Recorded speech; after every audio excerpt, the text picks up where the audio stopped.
बिस्मिल्लाहिर्रहमानिर्रहीम। आज हम मैथमेटिक्स सेकेंड ईयर की बात करेंगे।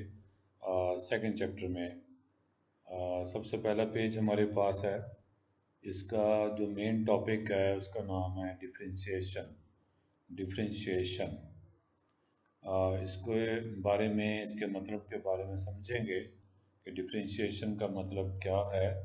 उसको समझने के लिए सबसे पहले आपके सामने डिपेंडेंट और इंडिपेंडेंट वेरिएबल के बारे में बात करेंगे। डिपेंडेंट वेरिएबल, और आप जानते हैं कि हमारे पास अलोंग वाई एक्सिस और इंडिपेंडेंट वेरिएबल हमारे पास अलोंग एक्सिस वेरिएबल हमारे हुआ करते हैं। एक्स को हम इंडिपेंडेंट और वाई को हम डिपेंडेंट वेरिएबल के लिए हम इस्तेमाल किया करते हैं। तो देखते हैं, in differential calculus we mainly deal with the rate of change of dependent variable. हम डिफरेंशियल कैलकुलस में हमारी जो मेन बात वो ये है कि हम डिपेंडेंट वेरिएबल में उसमें जो चेंजिंग आती है किसी भी इंडिपेंडेंट वेरिएबल के लिहाज से, उसको कहते हैं rate of change of dependent variable with respect to one और मोर इंडिपेंडेंट वेरिएबल। यानी किसी भी डिपेंडेंट वेरिएबल में इंडिपेंडेंट वेरिएबल के लिहाज से जो भी चेंजिंग आती है उसको कहते हैं हमारे पास rate of change of dependent variable with respect to one और more independent variable. Now we first explain the term dependent and independent variable. अब हम बात करेंगे डिपेंडेंट और इंडिपेंडेंट वेरिएबल के लिहाज से क्या होता है कि y is equal to F of X हमारे पास ये कोई फंक्शन है। F of X is the value of F at X. X पर हमारे पास जो वैल्यू होती है आ, उसको हम एफ ऑफ एक्स का नाम देते हैं और एक्स हमारा डोमेन से बिलोंग करता है।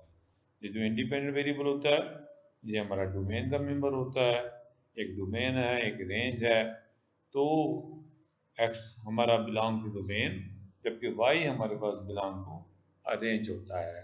तो dependent variable along Y axis जिसे हम रेंज कहते हैं, और हमारे पास ये एक्स हमारा इंडिपेंडेंट वेरिएबल अलोंग हॉरिजॉन्टल होता है, बिलोंग टू हमारे पास एक्स हम डोमेन का मेंबर हमारे पास है। अब हम फर्ज कर लेते हैं कि हमारे पास कोई फंक्शन दे लेते हैं, उसका नाम है एक्स स्क्वायर प्लस वन। हमने कोई फंक्शन ले लिया। बात समझ रहे हैं कि इंडिपेंडेंट और डिपेंडेंट वेरिएबल का मतलब क्या है। इसके लिए बातें हो रही हैं।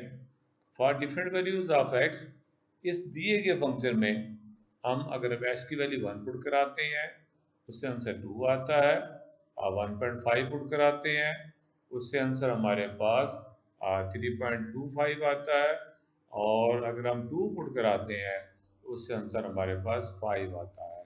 तो यहाँ पर एक्स की डिफरेंट वैल्यू के साथ हमारे पास फंक्शन की जो वैल्यू है, यानी एक्स स्क्वायर प्लस वन की जो वैल्यूज हैं वो भी हमारे पास डिफरेंट ही आएंगी। वो डिफरेंट कौन कौन सी वैल्यू आ रही है? एक तो 2 आई है, एक आपको बताया 3.25 आई है, एक हमारे पास 5 आई है। अब अगली बात करते हैं। We see that for a change, हाँ अलबत्ता डोमेन में अगर हम कोई चेंजिंग लेके आते हैं, यानी 1.5 और 1 में चेंजिंग लेके आए, इंडिपेंडेंट वेरिएबल में चेंजिंग लेके आए, तो अगर हम डिपेंडेंट वेरिएबल में चेंजिंग देखते हैं तो कैसे मालूम करेंगे? तो हमने 1.5 पर जो वैल्यू मालूम की और 1 पे जो वैल्यू मालूम की, 1.5 पर जो फंक्शन की वैल्यू क्या आई थी और 1 पर फंक्शन की वैल्यू क्या आई थी, इनमें भी हम चेंजिंग ले आते हैं, डिफरेंस ले लेते हैं। इसका आंसर 1.25 आ जाता है, और इंडिपेंडेंट वेरिएबल में जो चेंजिंग आई है उसका आंसर हमारे पास 0.5 आ रहा है। अब इट इज ऑब्वियस दैट, यहाँ पे हूं मैं, it is obvious that change in the value of the expression upon the change in the value of the variable, हमारे पास इसमें जो चेंजिंग आई है, फंक्शन में जो चेंजिंग आई है, वो डिपेंड करती है एक्स के वेरिएबल पे डिपेंड कर इस पे डिपेंड करती है। इसमें चेंजिंग है तो इसमें भी चेंजिंग आएगी। अब as X behaves independently, X को हम समझते हैं ये हमारा इंडिपेंडेंट है, यानी कोई भी वैल्यू आ सकती है, और वाई हमारा डिपेंडेंट है, यानी इस पे डिपेंड करता है। जो एक्स की वैल्यू चेंज करेंगे वाई भी उसी के लिहाज से चेंज हो जाएगा। So we call it the independent variable, but the behavior of y depends on the variable x, इसको हम डिपेंडेंट वेरिएबल हम कहते हैं। अब the change in the value of x is called increment, इसको हम डेल्टा से डिनोट करते हैं। डेल्टा ऑफ x हमारे पास यहाँ में प्रिंट होगी, अपने बुक से देख सकते हैं कि आपके पास x में जो भी चेंजिंग आती है, सिम्बॉलस जो भी तब्दीली आती है, चाहे वो पॉजिटिव में आए चाहे वो नेगेटिव में आए। आपको मिसाल देता हूँ, वैल्यू x है, आप x से थोड़ा सा आगे बढ़े, कितना 1.0001, तो इसमें जो चेंजिंग आई है वो कितनी चेंजिंग आई है, 0.0001 चेंजिंग आई है। तो इसी को हम इंक्रीमेंट का नाम देते हैं। ये इंक्रीमेंट पॉजिटिव में भी हो सकती है, ये इंक्रीमेंट नेगेटिव में भी हो सकती है, और इसको जो है हम डिनोट करते हैं, ये डेल्टा एक्स से डिनोट करते हैं।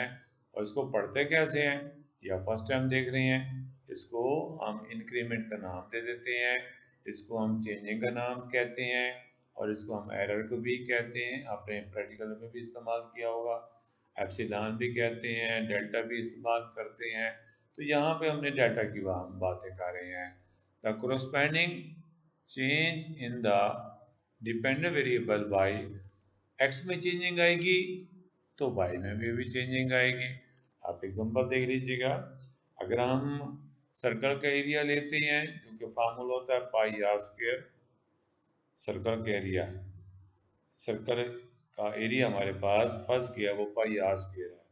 अगर हम सर्कल के एरिया को कैपिटल ए से डिनोट करते हैं, तो आपके पास रेडियस में अगर हम चेंजिंग लेके आते हैं तो यकीनन सी बात है उसके एरिया में भी चेंजिंग आ जाएगी। अगर हमने रेडियस में चेंजिंग लेके आए हैं, यानी इंडिपेंडेंट वेरिएबल में चेंजिंग लेके आए हैं, तो डिपेंडेंट वेरिएबल में भी चेंजिंग आ जाती है। तो यही हमें बताया गया है कि आपके पास डिपेंडेंट वेरिएबल जो वाई और एफ ऑफ एक्स, जिसे हम डिपेंडेंट वेरिएबल कहते हैं, पर चेंज जो ही डेल्टा एक्स में चेंजिंग आएगी, जो ही इंडिपेंडेंट वेरिएबल में चेंजिंग आएगी, वो उसमें वाई में भी चेंजिंग आ जाएगी। उसको हम डेल्टा वाई से डिनोट कर रहे हैं। या इसको आप ऐसे भी लिख सकते हैं कि आपके पास delta F is equal to F of X plus delta X minus F of X. इसको हम डेल्टा एफ भी लिख सकते हैं, डेल्टा वाई भी हम इसको लिख सकते हैं।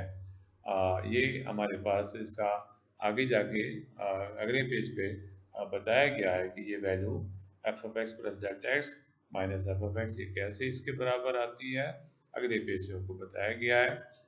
Usually the small changes in the values of the variables are taken as increment of variable। जो भी चेंजिंग आती है उसको हम इंक्रीमेंट ऑफ वेरिएबल का हम नाम देते हैं। आपके पास यानी कि एक्स में चेंजिंग डेल्टा एक्स, उसको हम डेल्टा को हम एक्स का इंक्रीमेंट कहते हैं। अगर डेल्टा वाई है तो उसको हम वाई का इंक्रीमेंट कहते हैं। तो ये इसका मतलब हमें समझ आ गई होगी। अब इसके पेज के आखिर में ये नोट लिखा हुआ है, in this chapter we shall discuss functions of the form where X, आपको बताया डोमेन का मेंबर, हमारे पास एक्स जो है वो डोमेन का एलिमेंट होता है, and is called an independent variable. X को हम इंडिपेंडेंट वेरिएबल कहते हैं, जबकि हम वाई को हम डिपेंडेंट वेरिएबल हम कहते हैं। तो हमारे पास यहाँ पर जो function y is equal to F of X, इसके बारे में हमें समझाया गया है कि हम इसके बारे में, इस फंक्शन के बारे में हम टोटली तौर पे हम डिस्कस हम करेंगे।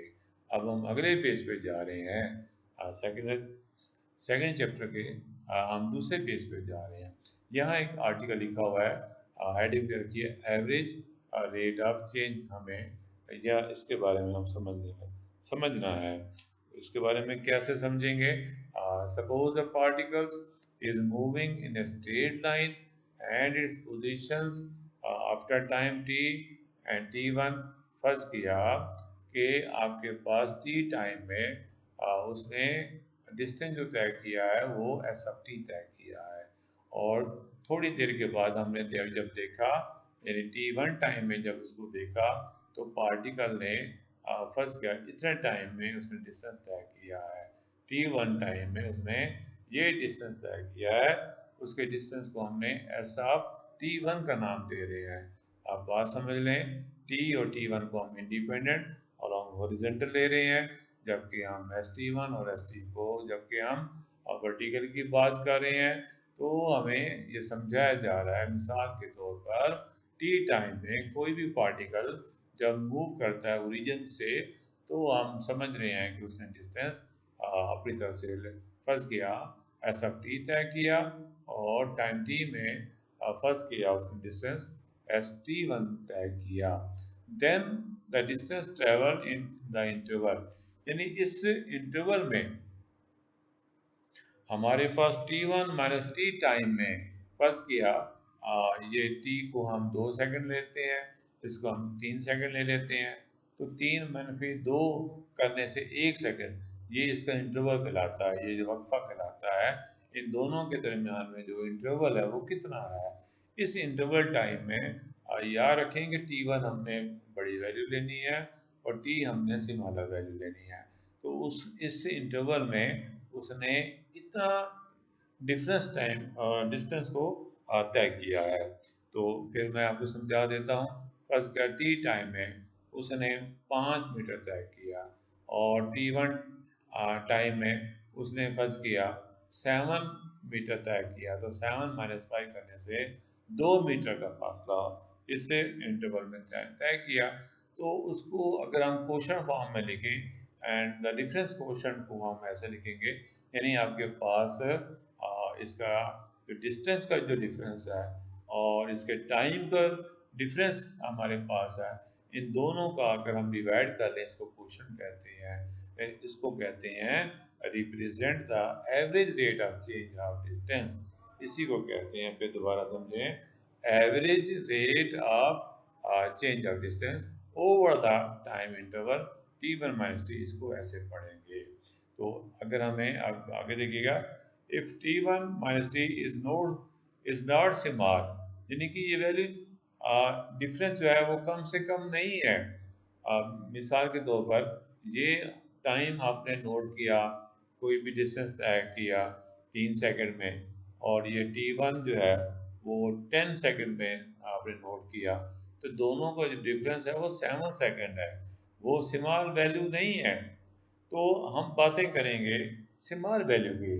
अगर हम टाइम ले लेते हैं 3 सेकंड और दूसरा टाइम ले लेते हैं 3.1 सेकंड, तो ये स्मॉल डिस्टेंस हमारे पास कहलाएगा। तो कहता है अगर ये इन दोनों टाइम का जो डिफरेंस है वो अगर स्मॉल नहीं है तो फिर average rate of change does not represent an accurate rate of change of near T. फिर हम टी के लिहाज से हम उसको नहीं कहेंगे कि उसकी आपके पास ये वैल्यू रेट ऑफ चेंज हमारे पास अब वो वैल्यू एक्यूरेट आई नहीं, आपके पास इन इंटरवल का स्मॉलेस्ट होना जरूरी है, कम से कम टाइम में। इसका मतलब ये है कम से कम टाइम में जो चेंजिंग आती है उसकी हम बात करना चाह रहे हैं। फिर दोबारा सुन लीजिए, कम से कम टाइम में जो भी चेंजिंग आती है तो हम उसकी बात करेंगे। अगर ये टाइम कम नहीं है, नॉट स्मॉल, तो फिर हमारे पास वैल्यू एक्यूरेट नहीं आया करती। तो वी कैन एलिबरेट हमारे पास this idea by a moving particles in straight line whose position in metre after t second is given by. अब हमें डिस्टेंस अपनी तरफ से हमने लेट कर लिया है कि पार्टिकल ने और वो डिस्टेंस इस इक्वेशन के लिहाज से तय किया है। अब हम टेबल को अब देखेंगे। टेबल में हमें कहा जा रहा है कि अगर हमने टाइम 3 सेकंड लेते हैं और दूसरा टाइम अगर हम 5 सेकंड लेते हैं तो याद होगा कि ये t1 है, ये हमारा क्या है, t1 है। तो s of t1 minus s of t over t1 minus T. तो ऐसा फाइव की वैल्यू क्या करेंगे, यहाँ से t की जगह पर 5 पुट कराए, 5 का स्क्वायर प्लस 5 करने से हमारे पास ये ब्रैकेट आ जाती है। और इसी तरीके से अगर हम 3 पर इसकी वैल्यू को गुणा करते हैं तो यहाँ पर ये वैल्यू आ जाती है ओवर 5 माइनस थ्री, इसका डिफरेंस ले लिया, 2 आया, ऊपर वाली वैल्यू को हल किया, डिवाइड किया तो इसका आंसर 9 आता है। अब हम दूसरी बात करते हैं। टाइम हमने पहले 3 सेकंड लिया, फिर हमने 5 सेकंड की बात की है, अब हम टाइम 3 सेकंड लेते हैं, फिर 4 सेकंड की बात करते हैं। तो इसी तरीके से इसको सॉल्व करते हैं, उसका आंसर हमारे पास 8 आता है। और अगर हम टाइम अगर इसका डिफरेंस कम कर देते हैं 3.5, तो उसका आंसर जो हमारे पास जो 7.5 आते हैं, यानी एवरेज हमारे पास क्या, इसमें बहुत सारा फर्क आ रहा है। तो इसलिए ये कहा जा रहा है we see that none of the average rate of change of approximately to the actual speed of the particle after 3 second. 3 second के बाद हमारे पास उसकी एवरेज रेट हमारे पास उसमें एक्यूरेसी नहीं आ रही। तो उसको एक्यूरेसी लाने के लिए एक और टेबल हमें बताया गया है कि पहला टाइम 3 ले लें और t1 3.1 ले लें, और इसी तरीके से 3 को उसमें पुट करवाएं और 3.1 को भी पुट करवाएं। याद होगा ये टी स्क्र प्लस टी, और इसको हल करने से और यहाँ पर माइनस, और यहाँ पर 3 का स्क्वायर प्लस 3 करने से हमारे पास 12 आता है। यहाँ पर डेट किया गया है और यहाँ इनका टाइम का डिफरेंस लिया गया है। इसको डिवाइड करते हैं, हल करते हैं तो 7.1 आता है। अगर हम जो है टाइम और कम ले लेते हैं, इसका डिफरेंस जो है वो 3.1 के बजाय 3.01 ले लेते हैं, तो उसका वो देखिएगा हल करने से 7.01 आता है। और टाइम कम ले लेते हैं, यानी आपके पास जो डिफरेंस है और कम ले लेते हैं 3 सेकेंड, और दूसरा जो है 3.01 ले लेते हैं, तो उसी इक्वेशन में पुट कराने से हल करने से 7.001 आता है। यहाँ जो है ये 7.1, 7.01 और 7.001, ये जो है एवरेज जो आ रही है, ये अप्रोक्सीमेट तकरीबन तकरीबन उसकी एक्यूरेट वैल्यू के करीब करीब आ रही है। तो हम इसकी बात को समझने लगे हैं। अगले पेज पे हमारे पास देखिएगा, क्या the above table shows the average rate of change after 3 second approximately हमारे पास 7 मीटर के करीब, 7 मीटर पर सेकंड के करीब करीब आई है। As the length of the interval become very very small, जो ही हमने टाइम को कम करते गए, उसके डिफरेंस को कम करते गए, तो हमारे पास उसकी एवरेज जो है वो 7 मीटर के अप्रोक्सीमेटली करीब करीब आती चली गई है। तो अब हम in other words we can say that the speed of the particle, अब हम कह सकते हैं कि एवरी स्पीड जो है वो 7 मीटर पर सेकंड है। हर 3 सेकंड के बाद हमारे पास हम कह सकते हैं। तो आपके पास t1 और t में क्या वर्क है, आपके पास ये t में 0.1 ऐड करते हैं तो 3 प्लस 0.1 करने से 3.1 आता है, इसको t1 का नाम दे देते हैं। और अगर हम ये 3 ले लिया और इसको 0.01 ले लिया, तो आपके पास t1 को हम 3.01 कहेंगे, और इसी के से अगर हम डेल्टा टी को हम 0.001 लेते हैं तो यही t1 हमारे पास 3.001 बन जाता है। तो then the difference question become हमारे पास ये हमारे पास formula S of T plus t1 minus S of T over delta T. Delta T हमारे पास कैसे आया है, आप यहाँ पे आप देखिएगा, t1 चूंकि हमारे पास इसके बराबर है, t1 कैसे आता है, तो t में स्मॉलेस्ट वैल्यू ऐड करें, t में यानी 3 में स्मॉलेस्ट वैल्यू ऐड किया था तो उसका आंसर आया, उसको t1 का नाम दे दिया। तो इसी इक्वेशन में से गौर से देखिएगा, इस t को अगर हम इस साइड पे ले आते हैं तो t1 minus t is equal to delta t रह जाता है। तो फार्मूलों में ऊपर हमने देखा कि जहाँ t1 माइनस टी लिखा हुआ था वहाँ हम डेल्टा टी हमने पुट करवा दिया, एक ही बात है। Which represent the average rate of change of distance over the interval delta T, हम इसको कह सकते हैं। अब हम जो है इसमें लिमिट अप्लाई करते हैं, और अगर ये लिमिट एग्जिस्ट कर जाती है, यानी आपने 1.3 एक्सरसाइज में फर्स्ट चैप्टर के 1.3 एक्सरसाइज में हमने इस क्वेश्चन पर तीसरा देखा था कि अगर हमारे पास लिमिट एग्जिस्ट नहीं करती थी तो हमने उसके फैक्टर बनाए थे। तो अब यहाँ पे देखिएगा, कहता है कि अगर लिमिट एग्जिस्ट कर जाए, तो आपको पता है लिमिट एग्जिस्ट करने का मतलब क्या है, कि कोई ना कोई इसका आंसर आ जाए, चाहे 0 है, चाहे 1 है, चाहे 2 है, चाहे -1 है, -2 है, यानी कि बटे में 0 ना आए, यानी इन्फिनिटी ना आए, अनडिफाइंड ना आए, तो बात समझिएगा। अगर ये एक्सप्रेशन अगर हमारे पास हो और इस लिमिट पॉइंट पर, इस पॉइंट पर उसकी लिमिट इस फंक्शन की, इस एक्सप्रेशन की अगर वो वैल्यू एग्जिस्ट कर जाए, लिमिट एग्जिस्ट कर जाए, तो आपने याद रखना है, इसको कहते हैं इंस्टेंटेनियस, क्या कहते हैं, instantaneous rate of change of distance s at time t का नाम लेते हैं। यानी आपके पास कम से कम टाइम में जो तब्दीली आई है, जो चेंजिंग आई है, उसको हमने rate of change of distance का नाम कहेंगे। तो अब इंस्टेंटेनियस का मतलब यह है कम से कम टाइम में जो भी चेंजिंग आई है, उसको हमने rate of change of distance का हमने नाम देंगे। अब हम अपने टॉपिक पे चलते हैं कि डेरिवेटिव ऑफ ए फंक्शन, हम उसकी बात करने लगे हैं। अब उसके बाद देखिएगा कि let f be real valued function, f हमारा फंक्शन होता है कंटीन्यूअस इन द इंटरवल। हमने 1.4 एक्सरसाइज में पढ़ा था कि कंटीन्यूअस फंक्शन किसे कहते हैं, कि आपके पास मुसलसल उसकी वैल्यू आपके पास सेम आ रही हो, कहीं पे उसमें गैप ना आ रहा हो। तो हमारे पास ये एक इंटरवल दिया गया है, ये इंटरवल जो है वो शॉर्ट इंटरवल है, वो कोई भी किसी भी डोमेन से वो बिलोंग करता है, इसके अंदर लाई करता है। और अगर हम ये जो है फंक्शन का डिफरेंस आपको याद होगा, वहाँ हमने S F T one minus S F T लिखा था, और हमने टी वन माइनस टी कहा था। तो अगर हमने अब फंक्शन हमने एफ से डिनोट कर रहे हैं, वहाँ हमने एस से डिनोट किया था, वहाँ हमने चूंकि डिस्टेंस लिया था। अब हम ये जनरल बात करने लगे हैं, इसको हम एफ से लिखेंगे। हम चाहे इसको जी से भी लिख सकते हैं कि G of X one minus G of X, इसको हम एच से भी लिख सकते हैं, H of X one minus H of X. तो यहाँ पर हम चूंकि एफ के इस्तेमाल बात कर रहे हैं, तो ये हम इसको ऐसे पढ़ेंगे, F of X one minus F of X over X minus one. इसको हमारे पास represent the average rate of change in the value of F, इसको कहेंगे average rate of change in the value of F with respect to इसकी changing के लिहाज से, इसलिए इसको कहते हैं रेट ऑफ चेंज ऑफ हमारे पास फंक्शन में जो भी चेंजिंग आई है इंडिपेंडेंट वेरिएबल के लिहाज से, इंडिपेंडेंट वेरिएबल के लिहाज से उसको हम ऐसे लिखते हैं।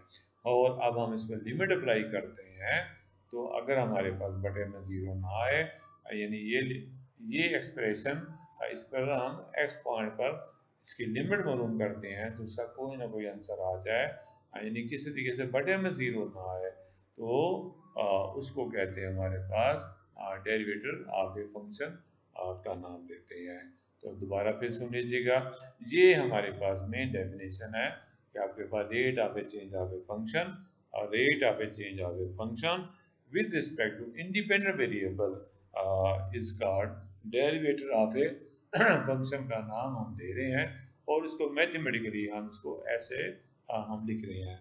अब मेरी जो मैंने जो बोला है, आप इसे बार बार इसे सुनिएगा, इसे समझिएगा कि फंक्शन में किसी इंडिपेंडेंट वेरिएबल के लिहाज से जो भी चेंजिंग आती है, जब भी चेंजिंग आती है, तो उसी को हमने डेरिवेटिव ऑफ फंक्शन का नाम हम दिया करेंगे। अब हमारे पास प्रोवाइडेड दिस लिमिट एग्जिस्ट, वही बात, अगर इसकी लिमिट एग्जिस्ट करती है, और इसको हम क्या कहते हैं, इंस्टेंटेनियस रेट ऑफ चेंज, यानी कम से कम डिफरेंस के लिहाज से जो भी इसमें फंक्शन में चेंजिंग आई है, और उसको हम कहते हैं, उसको हम डेरिवेटिव ऑफ फंक्शन कहते हैं, और उसको हम एफ डैश ऑफ एक्स से डिनोट करते हैं, उसको हम एफ डैश ऑफ एक्स से डिनोट करते हैं।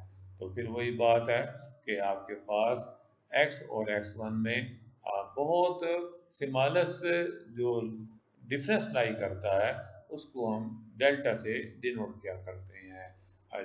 देख लीजिएगा, इसमें जो स्मॉलेस्ट चेंजिंग आई है, यानी आपके पास 3 है, x में मिसाल दे रहा हूँ, ये 3 है और x1 की वैल्यू 3.0001 है। इन दोनों वैल्यूज में जो कम से कम चेंजिंग आई है, उसको डेल्टा से हम डिनोट कर रहे हैं। तो हमने इसकी जगह पे हमने डेल्टा को डिनोट कर दिया, यानी इस फॉर्म को, इस शक्ल को हम डेल्टा की फॉर्म में कन्वर्ट कर रहे हैं। इसमें इस एक्सप्रेस इसमें और इसमें कोई फर्क नहीं है। फर्क इतना है कि वहाँ पर हमारे पास F of X one X की बात और यहाँ पे हमने डेल्टा एक्स की बात हम कर रहे हैं। बात एक ही है। एक्स वन हमारे पास क्या होता है कि एक्स में जो भी इंक्रीमेंट करते हैं उसको एक्स वन का नाम देते हैं और इसके डिफरेंस को हम एक्स वन और एक्स के डिफरेंस को डेल्टा से डिनोट करते हैं। तो हमने इस एक्स वन की जगह पर हमने x plus delta x put करा दिया और हमने एक्स वन माइनस एस की जगह पे हमने डेल्टा एक्स पुट करा दिया। तो अब हम इसमें लिमिट अप्लाई करते हैं। लिमिट हमारे पास अप्रोच टू जीरो है। तो अगर ये लिमिट एग्जिस्ट करती है, बार बार यही बात आ रही है कि फंक्शन हमारे पास ऊपर डिफरेंस हमारे पास और नीचे भी जो डिफरेंस है इंडिपेंडेंट वेरिएबल के लिहाज से, तो इसमें लिमिट पर हम अप्लाई करते हैं और ये लिमिट अगर एग्जिस्ट कर जाती है तो फिर तब जाके उसको हम डेरिवेटिव ऑफ एफ का नाम देते हैं, जिसको हम डिफरेंशियल कोफिशिएंट ऑफ एफ कहते हैं। क्या कहते हैं? Differential differential coefficient of F कहते हैं।